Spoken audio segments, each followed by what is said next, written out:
everybody. How y'all doing? This is my daddy. That's right. This would be one of the last times Steven Coleman's daughter would see her father alive. Just days later, the woman he trusted would plot the most unthinkable revenge that even hardened investigators were left speechless. What happens next will haunt you. In the sweltering heat of August 2017, as Hurricane Harvey bore down on the Texas coast, Steven Coleman simply vanished. The 32-year-old father and aspiring rapper, known to his fans as Slim Da Don, was last seen at his apartment on James Bowie Drive in Baytown. His family became frantic when his daily phone calls suddenly stopped. Steven was the type of man who called his mother Corla every single day without fail. So when those calls ceased, alarm bells immediately started ringing. His girlfriend, 30-year-old Sierra Alexis Sutton, filed a missing persons report on August 18th, claiming that Steven had left their apartment to find his daughter. She seemed genuinely concerned. She even joined Steven's mother and brother in distributing flyers around the neighborhood, searching desperately for any sign of the missing man. To everyone watching, Sierra appeared to be a worried girlfriend doing everything she could to find her beloved partner. But behind this facade of concern lurked a horrifying truth that would soon unravel in the most disturbing way imaginable. On August 22nd, just 4 days after Sierra filed that missing persons report, sanitation workers at a Chambers County landfill made a discovery that would change everything. Amid the chaos of Hurricane Harvey cleanup operations, they stumbled upon human remains. A torso. Just a torso. No arms, no legs, no head. The remains were sent for examination, and what investigators discovered would lead them straight back to that apartment on James Bowie Drive, and to the woman who had been playing the role of concerned girlfriend so convincingly. But before we dive deeper into what police uncovered, you need to understand who Steven Coleman really was, because the media would later try to paint a very different picture of this man. Steven Coleman wasn't just some random victim. He was a devoted father to his daughter, Ania, whom he called his everything. Born on October 13, 1984 in New Orleans, Steven survived Hurricane Katrina and relocated to Texas seeking stability and a better life. He wasn't a criminal. He wasn't a violent man. In fact, he had absolutely no criminal record whatsoever. Steven worked for ExxonMobil, a job that required him to travel but that provided stability for his family. Despite his demanding work schedule, he maintained incredibly close ties with his loved ones, speaking with his mother and brother Chris daily. He was passionate about music, writing over 300 original songs and performing under the stage name Slim Da Don. In 2011, he even released a music video called "Where Did the Music Go?", showcasing his talent and his dreams for the future. Friends and family described Steven as loving, clean, hygienic, and someone who brought laughter wherever he went. This was a man rebuilding his life, working toward his dreams, and being the best father he could be to his little girl. But there was one chilling detail that would prove tragically prophetic. Steven had warned people close to him that if anything ever happened to him, Sierra Sutton would be responsible. He knew something wasn't right. He sensed danger. And yet, he couldn't have imagined just how horrific his final moments would be. The couple lived together in a one-bedroom apartment at the Briarwood Village Apartments in Baytown. Sierra had moved in just months earlier, citing family issues. She brought with her a 10-year-old daughter named Trinity. Neighbors had witnessed disturbing altercations between the couple before. They were like in the middle of the parking lot, kind of, and he had her pinned down. Pinned down on the ground, what was he doing? He had a belt around her neck. The relationship was clearly volatile. Violence had erupted before, but nothing could have prepared anyone for what was about to happen on the night of August 16, 2017. According to court documents and witness statements, Steven came home from work that evening. At some point, he and Sierra got into an argument. The details of what sparked this particular fight remain unclear, but what happened next is documented in chilling detail. As Steven lay sleeping in their bed, exhausted from his day, Sierra Alexis Sutton retrieved a handgun and shot him once in the head. One single shot. While he slept, defenseless, unsuspecting, Her daughter, Trinity, was in the living room when it happened. But the horror didn't end there, not even close. What Sierra did over the next several days would shock even the most hardened homicide investigators and cement this case as one of the most disturbing domestic violence murders in recent Texas history. Because Sierra had a problem. She had just taken a man's life, and now she had a body to deal with. A full-grown man's body that she couldn't move in one piece. So she made a decision that seems impossible to comprehend for anyone with even a shred of humanity. Over the next few days, Sierra dismembered Steven's body. She worked in the bathroom and kitchen of their small apartment, methodically separating his remains. She wrapped the pieces in sheets and duct tape, supplies she had purchased using Steven's own credit card at a nearby Walmart. Then, as casually as someone taking out the trash, she distributed the parts of Steven's body across multiple dumpsters throughout the Briarwood Village apartment complex. Those dumpsters were emptied on their regular schedule, and the contents were transported to a Chambers County landfill. By the time authorities discovered the torso on August 22nd, Hurricane Harvey was wreaking havoc across the region. The storm's timing couldn't have been more convenient for Sierra, or more devastating for investigators trying to recover evidence. But here's where Sierra's performance becomes truly chilling. While Steven's remains were sitting in those dumpsters, while his torso was being discovered at the landfill, Sierra was actively helping Steven's family search for him. She distributed flyers. She talked to police. She comforted his grieving mother. A neighbor named Donald Wooten recalled a conversation that now seems incredibly sinister. I asked her about him, and she seemed kind of shocked. She goes, "Why are you asking me that?" I said, "Well, I heard that he was missing for a while." And she kind of carried on like she didn't know anything about it. The audacity, the coldness, the complete lack of humanity required to look Steven's mother in the eye, knowing full well that you had just spent days dismembering her son's body and disposing of him like garbage, is something that defies comprehension. But Sierra's house of cards was about to come tumbling down, because she had made a crucial mistake. She had told people what she had done. As investigators began piecing together the timeline of Steven Coleman's disappearance, disturbing details started emerging that pointed directly at the woman who had been playing the grief-stricken girlfriend so convincingly. Police discovered blood traces throughout the apartment on James Bowie Drive. Blood spatter was found on the bedroom floor near the bedside, suggesting the location where Steven was shot.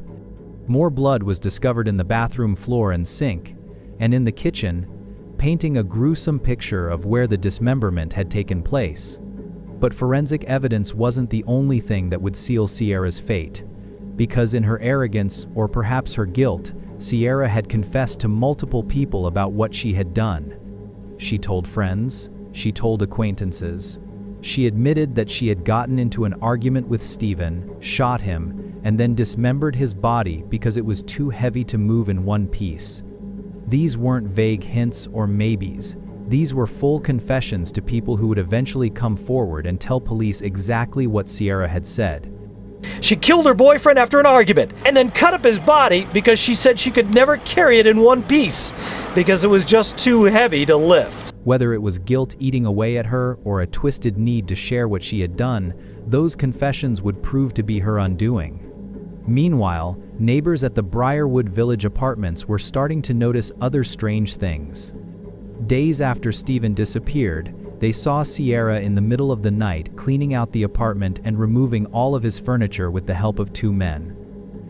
Now, days after Steven Coleman disappeared, neighbors tell me they saw Sierra Sutton in the middle of the night cleaning out his apartment, taking out all of the furniture with a couple of other men. She even tried to sell some of that furniture to some of her neighbors. It was as if she believed she was untouchable, that she had committed the perfect crime.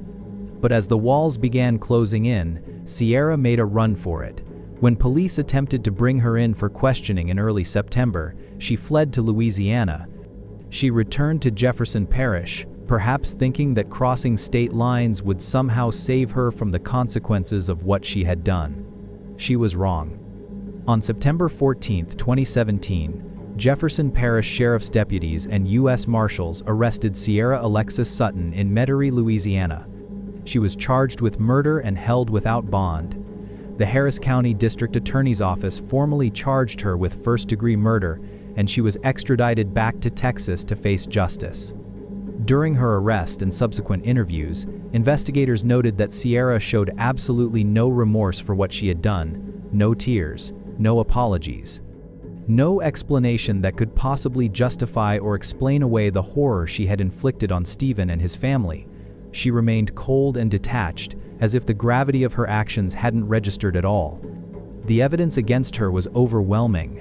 The confessions to multiple witnesses, the forensic evidence from the apartment showing blood in multiple rooms, the Walmart footage showing her purchasing duct tape and supplies with Steven's credit card after his death, the discovery of the torso in the landfill matching the timeline.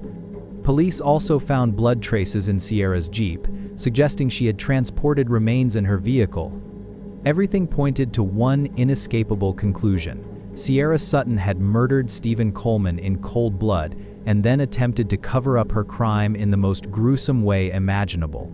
In February 2019, Sierra was convicted of murder in the 180th District Court under Judge Deshaun Jones. She was sentenced to 45 years in prison. While there was no mention of a public trial in the records, suggesting a possible plea agreement, the sentence ensured that Sierra would spend decades behind bars for what she had done. 45 years. It sounds like a long time, and it is, but for Steven's family, no amount of prison time could ever bring their loved one back or heal the wounds that Sierra had inflicted. And speaking of wounds, what Sierra did to Steven's family extended far beyond the physical act of murder. Because while Steven's mother, Corla, was trying to grieve the loss of her son, while she was trying to bury what little remained of him, the true crime entertainment industry was about to add insult to injury in ways that would traumatize the family all over again. As of October 2025, Sierra Sutton is currently incarcerated at the Texas Department of Criminal Justice's Christina Melton Crane Unit in Gatesville, Texas. Her maximum sentence date is September 14, 2062, and she won't be eligible for parole until approximately 2040, requiring her to serve at least half of her sentence under Texas law for violent offenses. She is classified as a medium security inmate in general population. But while Sierra sits in her cell, Steven's family continues to suffer, not just from the loss of their beloved son, brother, and father, but from something that has reopened their wounds repeatedly over the past several years. 5 years after Steven Coleman was murdered by Sierra Sutton, his mother Corla turned on her television and saw something that made her relive the worst day of her life all over again. There was a documentary about her son's murder playing on TV, but as she watched, horror turned to outrage, because the man being portrayed on screen bore little resemblance to the son she knew and loved. They tried to really paint my son as a horrible person. Multiple documentaries had been produced about Steven's case, including productions by TV1's Fatal Attraction, which aired an episode titled Storm of Betrayal, and True Crime Daily, whose video about the case garnered over 2.9 million views. There were multiple shows exploiting Steven's murder for ratings and profit. They were actively spreading false information about Steven. Some shows portrayed him as jobless, when in reality he had a stable position at ExxonMobil. Others painted him as a womanizer, despite his dedication to his daughter and his close relationship with his family. They took a victim of brutal domestic violence and twisted his story to make it more sensational, more dramatic, more marketable. Corla couldn't believe what she was seeing. Her son, who had been shot in his sleep and dismembered, was being portrayed as somehow deserving of his fate, or as someone less than human. The shows tried to paint Steven as a horrible person, when the truth was he was a loving father, a devoted son, and a man with dreams who was rebuilding his life after Hurricane Katrina. That one was called Storm of Betrayal. The next one is Raining Blood. Corla visits Steven's grave monthly, bringing flowers to the partial remains that she was able to bury. Because the truth is, they never recovered all of Steven's body. His torso was never found. Hurricane Harvey's flooding and the massive volume of waste in the landfill meant that most of Steven's remains are still out there somewhere, lost forever. I don't miss a day, a month, go and bring flowers. I had to bury what they found. Imagine having to bury your child in pieces. Imagine knowing that you couldn't give him a complete burial, that parts of him are literally in a landfill somewhere, treated as garbage just as his murderer intended. But the family's concerns go beyond just the media inaccuracies and exploitation. They also believe that the investigation into Steven's death was incomplete. They suspect that Sierra may have had accomplices who helped her with the disposal of the body. Neighbors reported seeing two men helping Sierra move furniture out of the apartment days after the murder. How did she get those men to help? Did they know what had happened? Were they involved in the cleanup? The family also points out that no neighbors reported hearing a gunshot on the night Steven was killed. In an apartment complex where walls are thin and sounds carry, how did no one hear anything? This has led to speculation about whether a silencer was used, or whether there are other details about the murder that haven't been fully investigated. Additionally, Sierra's 10-year-old daughter Trinity was in the apartment when the murder occurred. She heard noises but was never formally interviewed by police about what she witnessed that night. The family believes this was a missed opportunity to gather crucial information about what really happened. Despite these concerns, no additional charges were ever filed against Sierra. She wasn't charged with tampering with a corpse, which under Texas Penal Code carries a sentence of 2 to 20 years. She wasn't charged with child endangerment for having her young daughter in the apartment during and after the murder. The prosecution focused solely on the murder charge, possibly as part of the plea agreement that resulted in her 45-year sentence. For Steven's family, this feels like yet another injustice.